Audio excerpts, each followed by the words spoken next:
Яғни аналар өздері үшін ғана емес, өзінің ұрпағын, ұлтын уайымдағандықтан және елімізде бір емес, бес бірдей бүлдіршін бір отбасынан өртеніп кетіп жатқан жағдайда жай жаңағыдегі бейжай қалып қарай алмайды. Неге? Себебі ана бір қолымен бесік тербетсе, бір қолымен әлем тербетеді. Ана сонысымен де ана баласының келешегіне, денсаулығына уайым шекпесе.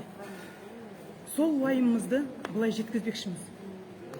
Біз аналар ұрпағымыздың тағдырын уайымдай отырып, өзіміздің Конституцияда, Қазақстан Республикасының Конституцияда жазылған өзімізге тиеселі баптарға сүйене отырып, яғни 25-ші бапқа сүйене отырып, қалған баптардың барлығы біздің құқығымызды қорғайды. Сол конституциялық құқығымызды тірек ете отырып, үкіметтен, билік тарапынан талап қойып отырмыз. Бірінші талабымыз Қазақстан бойынша, Қазақстан елі бойынша бір бала емес, 10 бала демей, 3 бала демей, әр балаға 42.500 теңгеден ана мен бала капиталы тағайындалып төленсін. Екінші талабымыз 25-ші статья бойынша, бап бойынша, Конституция бойынша аз қамтылған әлеуметтік аз қамтылған отбасы қылып бізді төмендетіп сойға бөлген биліктің өзі, яғни жаңалдегі. Сондықтан сол берген статусына сәйкес Конституция бойынша бізге тиеселі әрбір отбасына, Қазақстанның әрбір отбасына, яғни әлеуметтік аз қамтылған отбасына баспана берілсін. Неге бұлай талап қойып отырмыз? Және үшінші талабымыз дәл қазіргі таңдағы парлам кезетте ілінген қарауындағы заңнамалар және 2020 жылы заңсыз қабылданған, заңсыз өзгертулер енгізілген денсаулық кодексі менің, оның, сенің, бүкіл халқымның, балаларының отбасына, денсаулығына үлкен қауіп төндіріп тұрғанын жария етеміз. Және осы үш талабымды шамалы ежіктеп өтсем, ең бірінші талабымыз неге 42.500 теңге? Себебі біздің осы күнге дейін бақылап отқанымыздағыдай, осы күнге дейін әлеуметтік желілерде, ақпараттық көздерінен бақылап отқанымыздай, жаңылдегі сіздерге дәлелдеме келтірсем, экспо салынды, миллиардтаған ақша жұмсалды, бірақ ол экспо біздің әлеуметтік жағдайымызды, экономикамызды көтерген жоқ. Бірінші дәлел, миллиардтаған ақша жұмсалды. Желініп кетті деп отчет тапсырды, бірақ кім жеді және оған желініп кеткен, жеп кеткен адамдарды жазаланғанын көзін көрген жоқ. Бірінші дәлел. Екінші дәлел, Астана ЛРТ салынды, миллиардтаған ақша жұмсалды. Оны да жеген желінді деп бізге ақпарат көздерінен жариялады дағы, кім жеді? Кім жаңалдегі сонша халықтың, балаларымыздың несібесін жеп кеткен адамдарды жазалаған жоқ. Дұрыс па? Енді одан берірек келсек, кеше ақпарат көздерінен жаңалдегі Цой мырза айтты. Кім жынысын ауыстырғысы келеді, соны үкімет тарапынан ақшасын төлеп береміз операциясын деді. Ал елімізде қаншама жолынан су алып, яғни жолынан сары су алынып, қасақана мүгедекке айналдырған балаларымыз, оңтүстік Қазақстанда қасақана бір шприцтен спид жұқтырған мыңдаған балаларымыз, біреуі қаралып, біреуінің тағдыры уайымдатып жатқан жоқ. Және күні кеше 2015 жылы Теміртау мен Жаңаөзенде Жандарбек Бекшин бастаған денсаулық саласындағы басқарып отқан басшының бастауымен 700 балаға салмақшы болған, жай әшейін қызылшаға салмақшы болған екпеден біздің қазақтың 86 баласы зардап шекті. 3 күннің ішінде, мен бұны ойнап айтып отқан жоқпын, мен фактімен сөйлеп отырмын. 2015 жылы Теміртау мен Жаңаөзенде 86 бала ауруханаға 3 күннің ішінде түскен. 3 күннің ішінде түскен, топырлап түскен баланың өмір мен өліммен арпалысып жатқан балаларды Жандарбек Бекшин ешқандай ақпарат көздеріне жарияламай, тікұшақпен жетіп, аудандық емханаларға жеткізген. Бұл не? Бұл сол кезде Сания Тойкенге Азаттық радио жаңалығы каналынан берілген Азаттық журналисті Сания Тойкенге берген жаңалығы мәлімдемесінде Жандарбек Бекшиннің сөзбе-сөз сізге айтайын. Бұл қызылшаға салынып жатқан вакцина сапасы төмен болып шығады. Сондықтан бұл вакцинаны, яғни және қызылшаға салынып жатқан егу, және вакцинасы Индиядан әкелінді дейді. Оны қай бетімен айтады? Неге біздің балаларымызды тексерілмеген вакцинаны әкеліп, подопытный зерттелу маймылына немесе зерттеу тышқанына, зерттеу қоянына айналдыратындай қандай құқы бар? Мен ана ретінде, осы Қазақстан Республикасының азаматы ретінде және өзінің конституция бойынша қорғалатын 31-ші бапта адамдардың өмірі мен денсаулығына қатер төндіретін деректер мен жағдаяттарды лауазымды адамдардың жасыруы заңға сәйкес жауапкершілікке әкеп соғады деген статьяны алға тарта отырып, Жандарбек Бекшинді жазаға тартуды талап етемін. Және де осы Жандарбек Бекшин мырза осы және 2015-тегі 86 баланың денсаулығына арғара жауап берген жоқ. Яғни елімізде бұл нені дәлелдейді?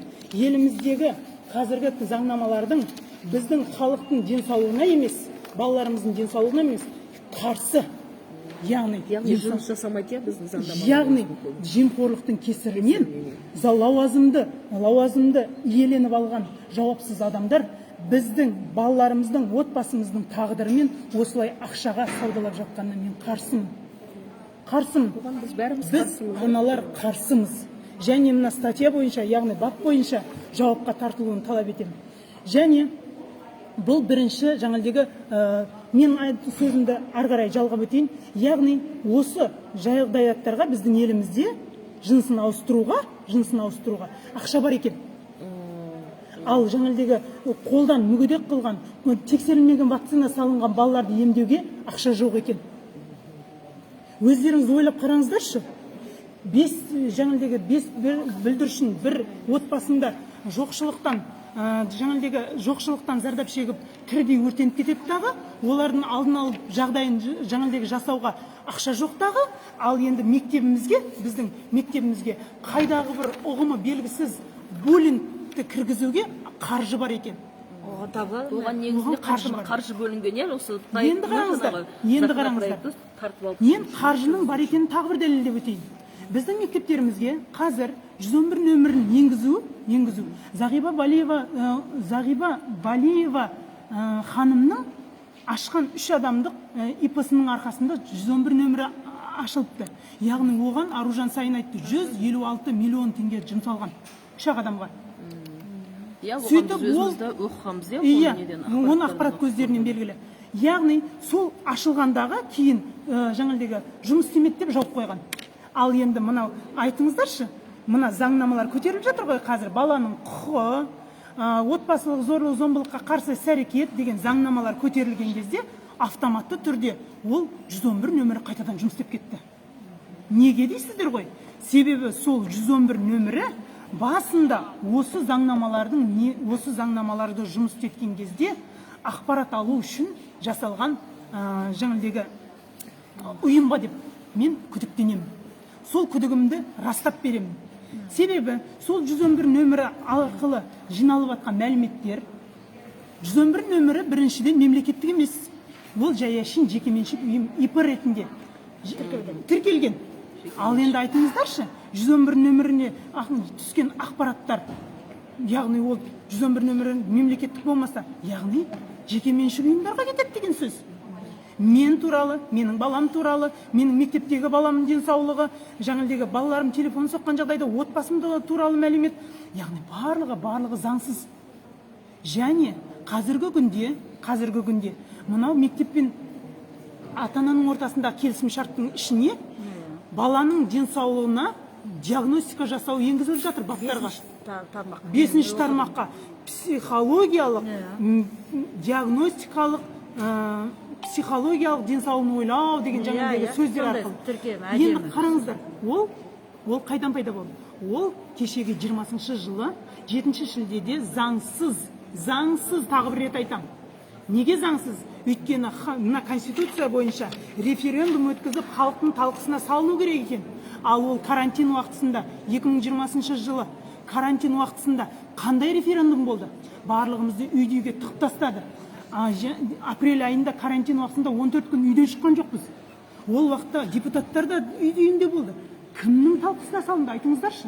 Өздері шешіп қоя салды ғой. Ал 7 июльде қол қойылған кезде қазақ халқы қырылып, қай моласын қазып, қай өлігін көметінін білмей жатқан кезде сол заңнаға енді. Ол заңсыз. Біз аналар талап етеміз.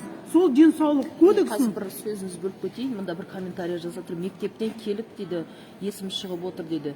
Бұрын жаңағы 111 номер болса дейді, енді 150 номермен звондайсыздар дейді. 150 деп айтыпты. 150 номер. 150 деп айтты. Яғни мен осы комментарийға жауап берейін. Осы тірліктің бәрі заңсыз. Не екенін дәлелдейін сіздерге. Біздің конституцияда жазылған, мен және конституцияның баптарын дайындап қойдым.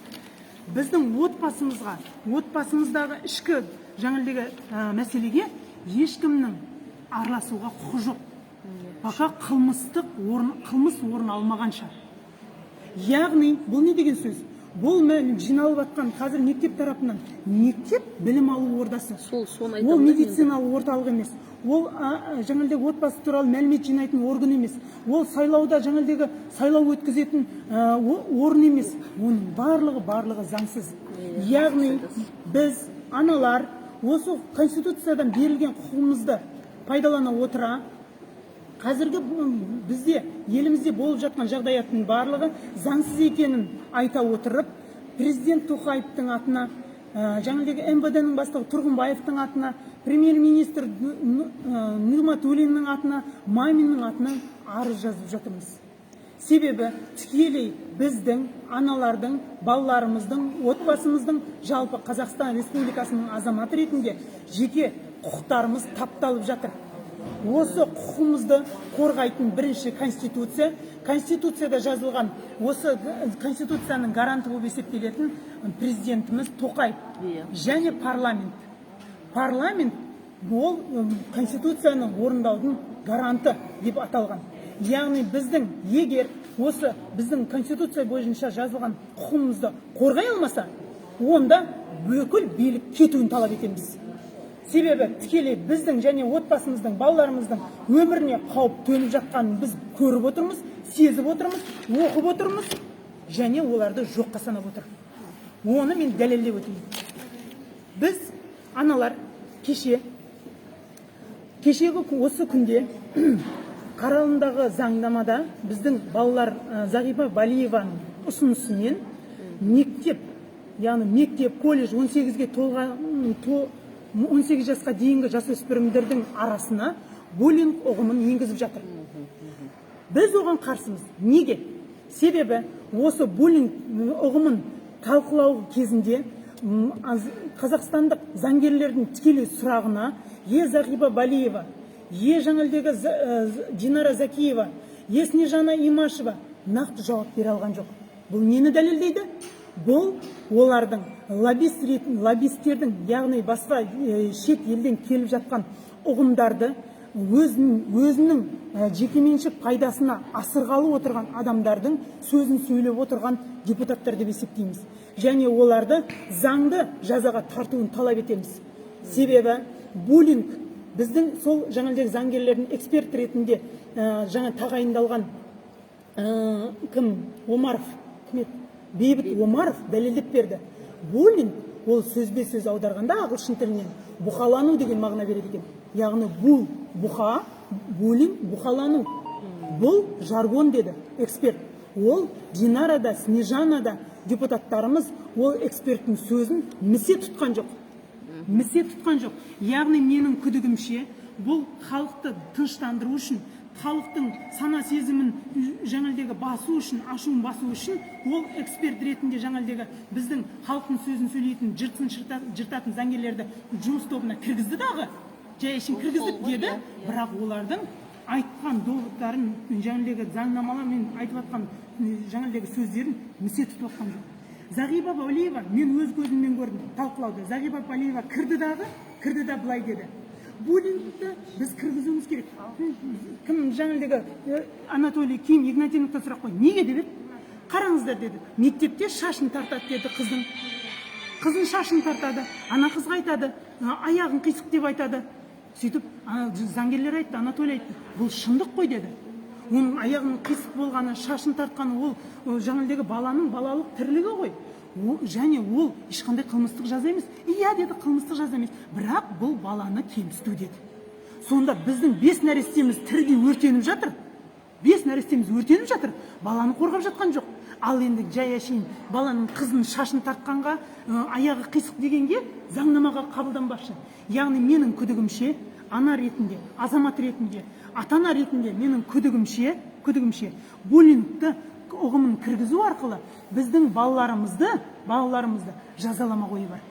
Кешегі сұхбатта Анастасия мен Динара Закиева, Снежана Имашеваның сұхбатын тыңдадым. Сол сұхбатта Анастасия осы буллинг ұғымының ЛГБТ, яғни гендерное равноправие, яғни гомосексуалистный, лесбиянкаларды, трансвеститтерді қорғайтын жаңағыдегі заңнама ұғым екенін дәлелдеп берді. Бірақ Динара мен Снежана ол дәлелді місе тұтқан жоқ. Снежана мойындады ондайдың бар екенін. Бірақ екі сөзінің бірі жоқ, буллинг бұл жазалау емес деді. Онда Анастасия айтты, ол жазалау болмаса, ол ұғымның керегі не? Яғни баланың әрбір іс-әрекетіне жауап беретін, және сол жерде мектеп тарапында психолог бар, соцпедагог бар, участковый полиция жаңағыдегі мектептің ішінде аралайтын, мектепте тағайындалған завуч бар, директор бар, мұғалім бар. Кешіріңіздер деді жаңағыдегі Снежана мен Динараның сөзіне. Сіздің айтып отқан жаңағыдегі портфелін теу, шашын тарту, аяғын қисық деген нравственный жұмыспен осылар айналысады. Яғни бұл айналысатын уже болып жатқан процесті керегі не? Қайдағы бір бұқалану деген жаргонды енгізуге айтыңыздаршы. Мен ана ретінде, азамат ретінде сұрақ қойып жатырмын. Менің күдігімше, және аналардың күдігінше, біздің осы денсаулық кодексінде қабылданған 156 кодексте қабылданған жыныс ауыстыру мәселесіне осылай тікелей қатысы бар деп есептеймін.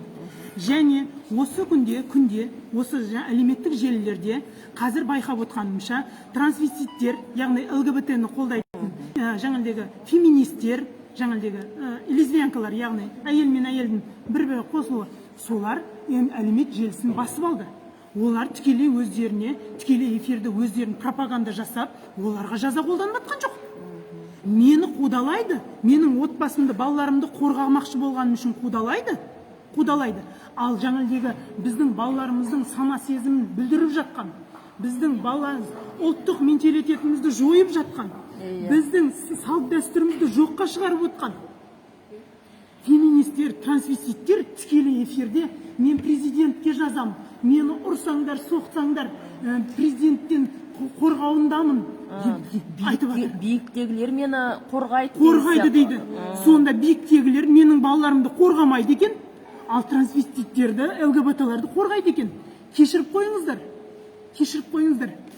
Мені қорғайтын конституция бар. Конституцияда жазылған статьяларды білмесеңіздер оқып көріңіздер. Менің халқымды, менің отбасымды, менің балаларымды қорғай алмайтын үкімет халықтың жаңағыдай талабымен кетуі тиіс. Қорғай алмай ма? Кетсін. Дұрыс па? Қорғай алмаса кетсін. Қанша балдар жанып жатыр да, қорғай алмаса кетсін действительно. Ал енді Тоқаевқа мына Көлгінов мырза айтып отыр екен ғой, мына аналар беззаконно үй сұрап отыр, заңсыз без очереди берсін деп отыр. Жоқ. 8 жыл болды очередте тұрғанымызда, заңмен берсе де уже беретін уақыт келді ғой. Соны айтып отыр екен, заңсыз. Біз заңсыз ештеңке сұрап отқан жоқпыз. Заңмен бүкіл қазақ баласына 42.500 берсін.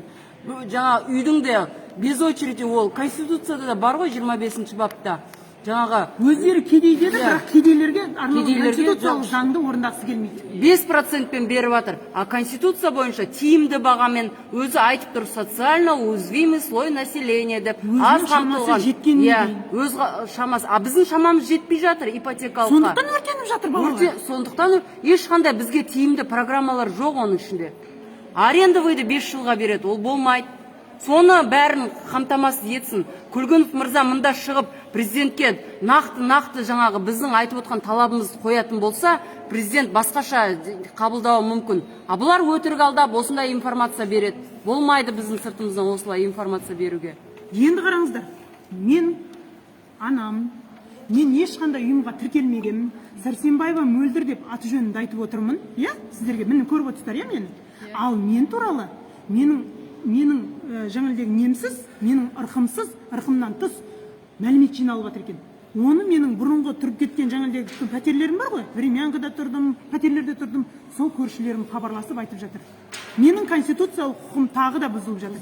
18-ші бапта әркімнің жеке өміріне қол сұғылуына болмайды, және отбасының құпиясы болуына, ар-намысы мен абыройына, атына қорғауына құқы бар деген. Мен өзімнің абыройымды қорғай отырып, өзімнің жаңағыдегі заявляю.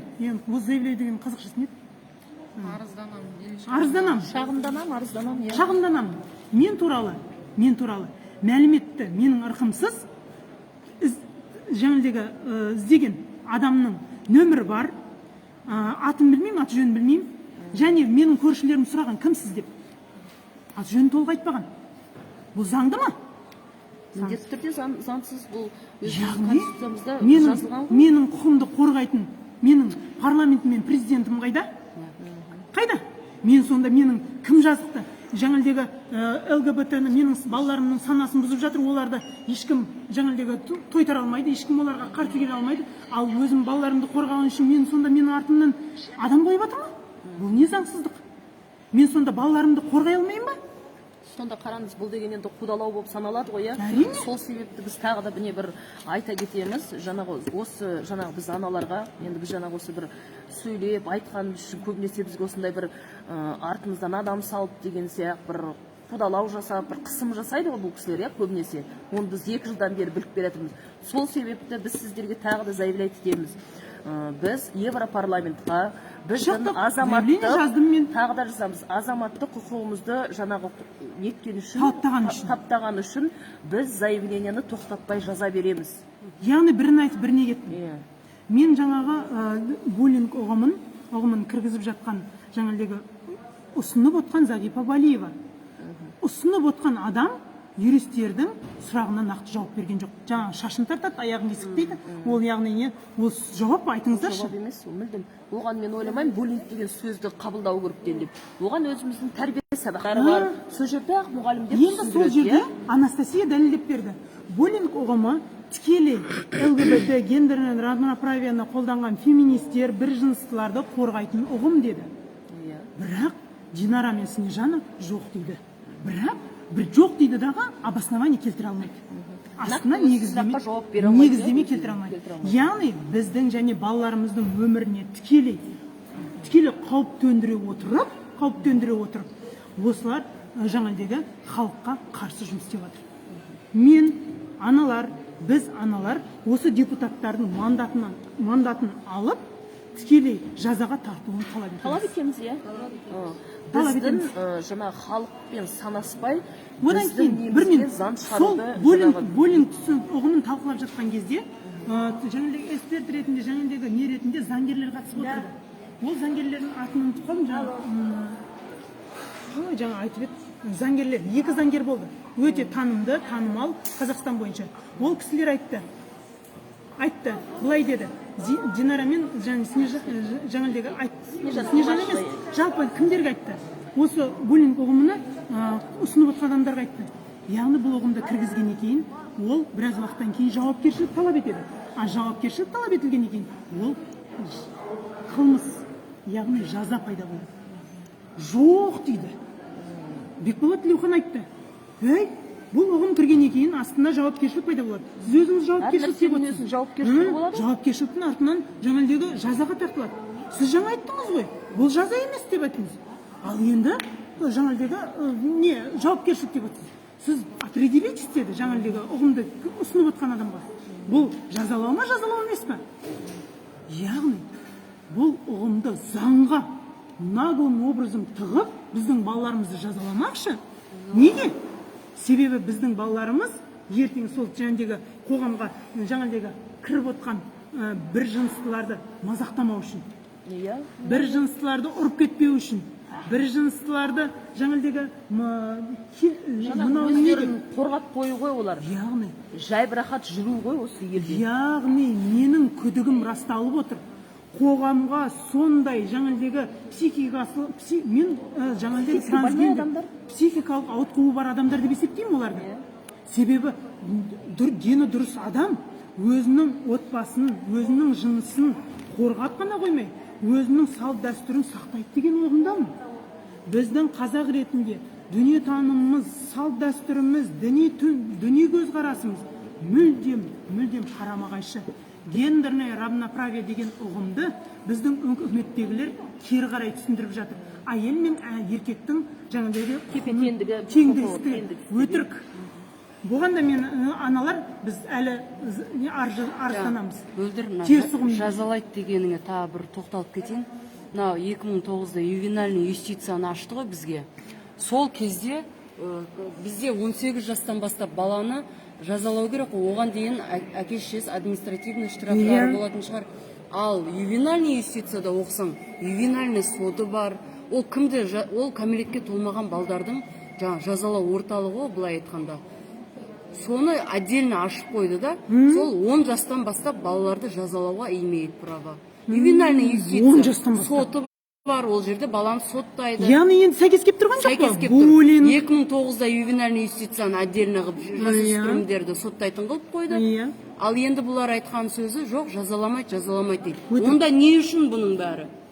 Не үшін екенді түсіндіріп алып бере алмайды ғой, нақтылап. Түсіндіріп бере алмайды. Яғни түсіндіріп бере алмағандықтан біз осы акиматта түнеп жатырмыз.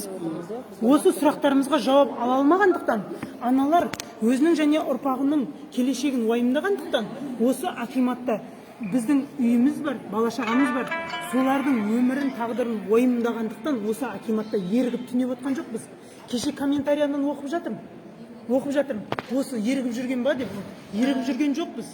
Біз осы заңнамалардан тікелей кіріп отырып, қазіргі парламент кезеттегі суррогатное материнствоның кері қара әсерімен дәлелдеп бердім. Яғни суррогатное материнствоны 2011-2013 жылы Ресей Федерациясы кіргізген. Сөйтіп 2017 жылы оны отмена жасады. Неге дейсіздер ғой? Себебі 2011 мен 13-тің арасында кіріп, 2017 жылдың арасында суррогатное материнство деген заңнаманы пайдалана отырып, жүйе қалыптасқан. Яғни қыздар, әйелдер бала туып беруші, неге арналған? Не бала туып беретін? Не сияқты, машина қысаған бір. Соны бір завод қысаған сияқты болды. Завод, тағы бір сөзі бар. Не дейтін еді оны? Туып беретін, қайдалайды? Туып бере береді ғой? Инкубатор ма? Инкубатор. Инкубатор сияқты емес. Инкубатор болғанын дәлелдеп, Ресей Федерациясы дәлелдеп, содан кейін барып осы суррогатное материнство деген заңнаманы алып тастады.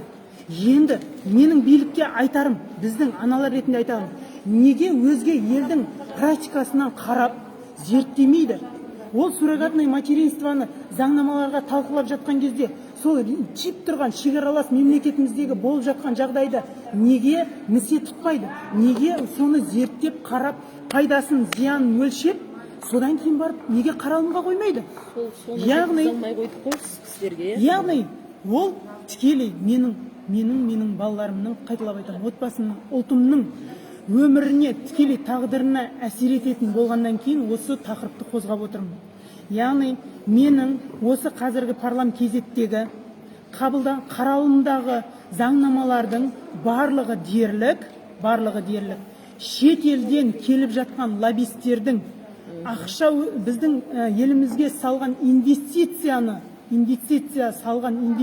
ақшаларының төлемақысы ретінде осы заңнамаларды кіргізуін олар талап етіп отыр. Ал ол заңнама кіргізбекші болып отқан қаралымдағы жаңалдегі айтты ғой, срочным порядке, Снежан айтты ғой, қалайда халық қарсы болса да, болмаса да қабылдаймыз деп. Неге қабылдайды? Аяғына дейін осыны біз кіргізуіміз керек, талап қойып. Біз халық, ал конституцияда биліктің бастауы халық. Халық конституцияда. Сол конституциялық құқымды пайдалана отырып, осы халыққа қарсы жүретін және кейін келе уақыт өте келе біздің ұлтымыздың жойылуына, біздің ұлтымыздың санасын құлдырауына, дүниетанымымыздың жоғалуына, салт дәстүріміздің жоғалса, біздің ортамызда, қоғамымызда іріткі тудыратын заңнамалардың қаралымнан алынып тасталуын талап етеміз. Талап етеміз, иә, міндетті түрде. Және халқым, асыл халқым, сіздер де бейжай қалмаңыздар. Кешегі 5 нәресте өртенген 5 нәрестенің сол Жамбыл, жаңалдегі Жамбыл регионынан маған адамдар хабарласып жатыр түкпір-түкпірден. 5 нәрестенің ата-анасын психокоррекцияға жатқызыпты. Сонда менің күдігімше психокоррекция психотропты дәрілермен жүреді. Яғни халықтың жаңылдегі осы бүлікті басуын және сол жердегі жергілікті мекендегі халықтарға қолхат жаздырып жатыр екен. Бұл Алланың ісімен болған нәрсе, бұған біздің жаңылдегі халықтың, үкіметтің түк қатысы жоқ, әкімшіліктің қатысы жоқ, бұның бәрі заңсыз. Бұл бірінші рет емес, 2019-да Астана қаласында жаңалдегі 5 нәресте тірідей тағы өртенді. Сонда қашанғы өртене беру керек? Халқым, қашанғы өртене беру керек? Сол жаңалдегі 5 нәресте өртенген үйді жаңалдегі не дейді? Оцеплениеге алыпты. Бұл не масқара? Сонда біз күтіп отыруымыз керек па? Біздің нәрестелеріміз қашан өртеніп кетеді екен? Біздің нәрестелерімізді қашан жаңалдегі гомосексуалистер зорлап кетеді екен? Қашан мына жаңалдегі ювенальный юстиция балаларымызды тартып алып, жаңалдегі органға өткізеді екен деп күтіп отыруымыз керек па? Жоқ, күтпейміз. Біз өзіміздің шамамыздың жеткенше күресеміз. Осы әкімшілік халықтың үйі, халықтың қаржысына салынған әкімшіліктің есігін халыққа жабуға, халықтың алдына жауып қоюға, құттап қоюға ешкімнің құқы жоқ. Біз сол құқымызды пайдалана отырып, талабымыз орындалмайынша осы әкімшіліктен кетпейміз. Осы жаңағы бір талаптарымыз орындалуын, құқығымыздың жаңағы тапталмауын талап етеміз. Мен қайталап өтейін талаптарымыз. Бірінші талабымыз Қазақстанның әрбір баласына 42.500 теңге ана мен баланы капиталы ретінде төлемақы тағайындалсын, төленсін. Екінші талабымыз Конституция бойынша берілген өздері әлеуметтік аз қамтылған отбасы қылып бөліп қойған сойыны үймен, баспанамен қамтамасыз етсін. Үшінші талабымыз халыққа қарсы менің балаларымның отбасыма, халқыма, ұлтыма қарсы жұмыс істейтін парламент кезектегі заңнамалар қаралымнан алынып тасталсын деген 3 талабымыз. Осы қазақ елі мінекей өздеріңіз көріп отырғандай осы заңнамаларды жаңағы өзіміздің талаптарымызды жеткізіп жатырмыз. Өздеріңіз білесіздер, 5 күн болды, біз осы